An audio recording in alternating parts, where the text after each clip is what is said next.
Hey guys, my name is Yoni Medhin with Grain for Grain. I'm here with Chef Denise here at Little Gretel's Kitchen.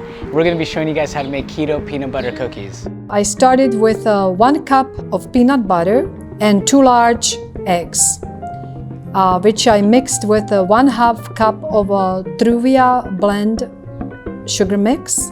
You mix this all together until it's all incorporated. And after that, you will add 1/2 of a cup of a spent grain flour. You mix it again.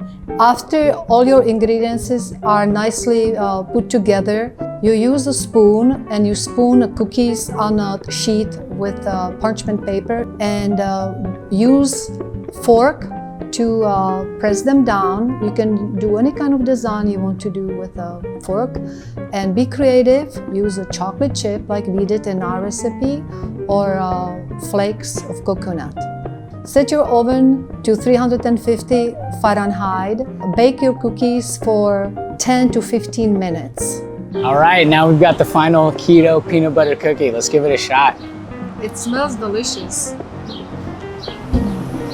Oh man. Oh, this is good. This is good, guys. Good. Very good. Oh my gosh.